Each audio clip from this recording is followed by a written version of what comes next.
Welcome back to the Business Exit and Acquisition Playbook. I'm Trent Lee, top business broker in the country for the most closed transactions. And today we're talking about one of the sneakiest deal killers in business acquisitions, licensing. Most buyers don't think about licensing until it gets to the very end, right when they're supposed to be closing, and then boom, the deal stalls for weeks, the banks won't fund it, landlords get spooked, and sometimes the whole thing can get really dicey because we haven't approached the licensing or the permits, especially when there's specialty use licensing, early enough in the process. So, by the end of this episode, you'll know exactly why identifying licensing requirements early can save the deal, the difference between transferable licenses and the ones you have to apply for, how SBA lenders view licensing, some common pitfalls that can blindside buyers, and a simple framework to help make sure you never miss a step. So, if you want to avoid the heartbreak of getting close to the finish line only to find out you're delayed or you have to stall out and you can't close, then this episode is a must listen to. So, why do licensing kill so many good transactions that are otherwise good deals? Because licenses are invisible until they aren't. Meaning, you can see cash flow, you can see the equipment, you can meet the staff, but licenses, they're just not something people think about until it gets a little bit late in the process. No one really notices, are they there, are they not, is anything missing? I've seen buyers wire deposits, negotiate financing, spend thousands on due diligence, only to discover the seller's contractor license can't be transferred, or the health department needs 90 days to approve it. Suddenly, they can't close on the transaction. At the last minute, banks aren't going to let you close until they get verification that you have the licensing in place to legally own and operate the business. So I'll give you a story. I once had a buyer who fell in love with a home healthcare business. Numbers looked great, staff was strong, SBA lender approved it. Then we realized the state health license had a 120-day approval window and required the new owner to have a nursing background, which the buyer in this case didn't. The deal died on the spot. There are other states where we've done the same exact business, home healthcare, where we have to structure it as a stock sale because of the license and how hard it is to transfer. In those cases, the buyer didn't have any necessary background that they needed and were able to still go through the process, but licensing can totally change the deal structure as well. So the question becomes, how do you know which licenses will transfer smoothly and which ones will trip you up? Can I just use the seller's license until mine's approved post-closing? Sometimes yes, often no. It really depends on the state, the industry, and the specific licensing. Some licenses will transfer easy, like a liquor license in certain states where you just file for the transfer application and they'll issue you a temporary license that you can use, and then the permanent license is issued months down the road, but the temporary license gets you across the finish line, and that works for some lenders. Other states, it's different. Some require brand new application in the buyer's name. Think professional licenses, contractors, healthcare, financial services. And some will allow temporary operating license, basically like a bridge that lets you run the business while the paperwork's being finished, while the state processes your license. The key is every license is so different, and every state and jurisdiction is different. It's not just sometimes the state, it's the local cities that have significantly different licenses. I'm in Las Vegas. Most people don't realize Las Vegas is really split down the middle, part city and part county. Depending on what side of town you live on, you could operate under city licensing requirements, or you could operate on the other side, which is county licensing requirements, both of which have and handle licensing totally different, especially when it comes to specialty use licenses, such as liquor or anything else like that. If you're wondering how long it takes, the key is start on this early, but let's talk general timelines here. Here's the truth though. Most licenses don't run on a business deal timeline. They run on government timeline, which means extra slow. Not just a little bit slow, extra slow. So health permits, I've seen somewhere between 30 to 90 days. Contractor licenses, 60 to 120 days. Liquor licenses, 90 to 180 days. Gaming license in the state of Nevada, not that you guys, if you're in a different state, would need to worry about this, but upwards of a year. Professional licenses can take sometimes a year especially if there's board of approvals that only meet 3 or 4 times a year. There's exams that are required. So if you don't bake into your closing timeline, you'll be sitting with a SBA loan that's approved, but you can't close. And what's worse, and I've seen this happen too many times, is the SBA loan is only valid, the SBA approval is only valid, depending on the bank, 60 to 90 days. So if you get your approval and you can't close in a certain amount of time because you're waiting for the license and that timeline goes too far, you literally have to start all over with SBA approval. And you guys, if you haven't done a business and bought a business with the SBA, it's way more paperwork than you actually think. You'll want to pull your hair out. So the last thing you want to do is go through all that process, get an SBA approval, only to find out you can't close because you don't have the right licensing and you have to start all over down the road. Are there banks that will just let me fund if my licensing isn't approved yet? Unfortunately, not that I'm aware of. The SBA lenders require proof that you can legally operate the business from day one.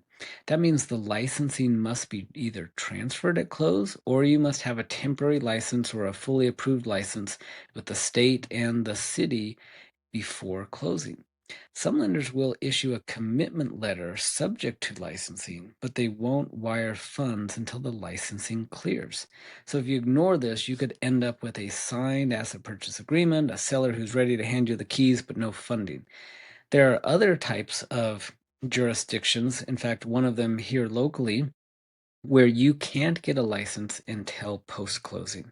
That's a unique situation because what happens is when you apply for your license, they discontinue the seller's license when they activate your license. Now, here's the issue. You can't do that prior to closing because now you've just discontinued the seller's license, but you don't yet own the business and they can't continue to operate. You've now got an active license but don't own the business. So in some jurisdictions, you have to work with the bank so that you let them know what this is and how it works. There's a 30-day window where you can get licensing post closing, but it's just really a matter of paying a fee. It's a application more than anything. It's not a specialty license where it could be declined or not. So how do you protect yourself from all of this? The answer comes down to knowing the local jurisdiction and having someone to help you through the process. There's so many nuances here. This is one area you do not want to try and do this on your own. So questions to ask. Are you willing to stay on as the licensee until the buyer's approval comes in? This is relevant if it's a specialty license, for example, a contractor license. Depending on the lender, some lenders will allow the seller to remain on as the contracting or the qualified individual, the qualified employee, the license holder, even though the entity holds the license. The individual that's qualified behind that, sometimes lenders will allow that to happen post-closing until you can get yours. Other lenders won't. This is, again, depends on the license, the jurisdiction, the rules, and the lender.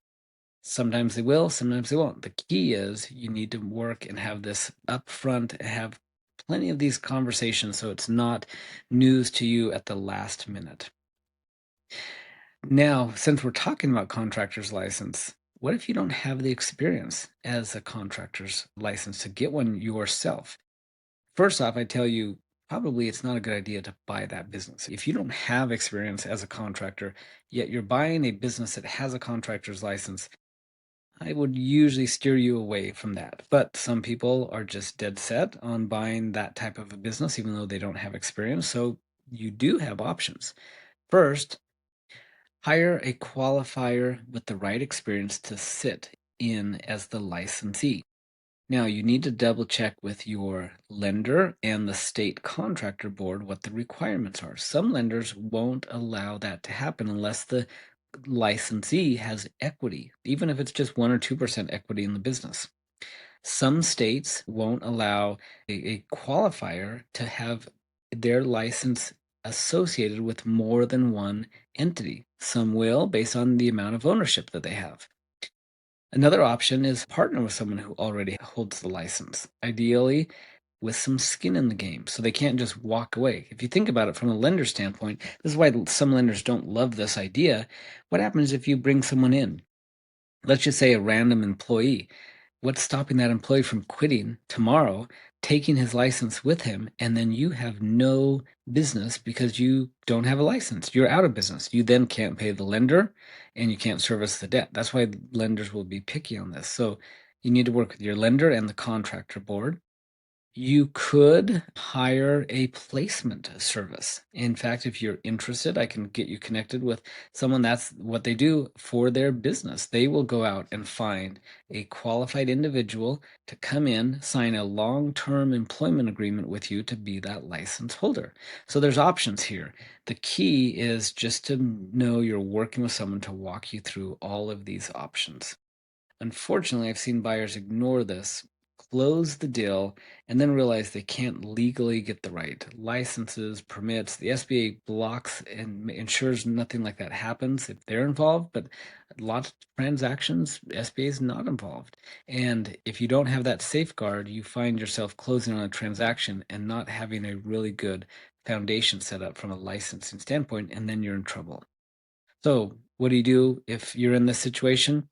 Sometimes a temporary license can save you, or having some backup people that can help you. So the key is to make sure you're working with someone to get you through the whole process from start to finish. So whatever you don't ignore licensing or local permits until it's too late. Get it upfront in the due diligence period so you have a really good sense for what to expect. Now, as normal, I always give you an acronym to help you through the process, and license is the acronym here. This is the simple checklist that can save you from licensing nightmares. L in our acronym for license is list all licenses required by your industry. You need to check with the state, the city, the county, any other jurisdictions that might govern what licenses are required. That's part of your due diligence, is to research that. I in the license framework is identify which are transferable versus which ones need new applications. C in our license framework is check the timeframes with the licensing authority. You don't want to go into this blindly just thinking it's a matter of applying and you'll get the license. Some of them can take a lot of time.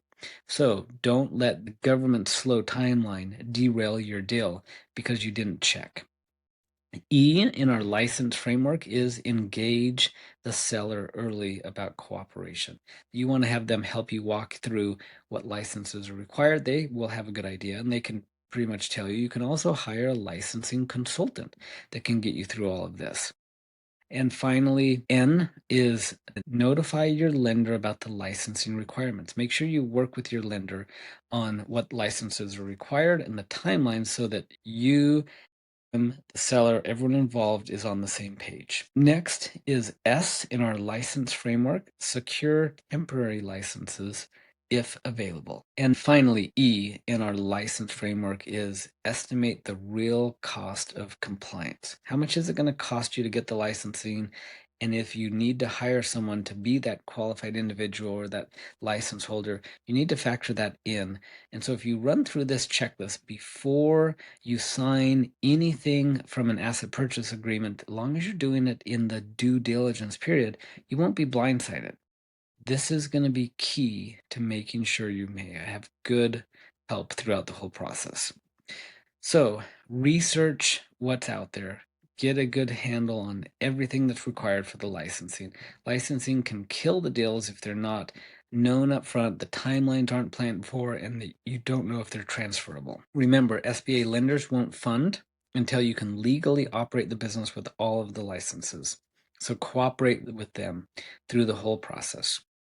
If you'll follow our license framework, that is like your safety net. That'll guide you through the process to make sure nothing is skipped and you have a really good handle on what to expect.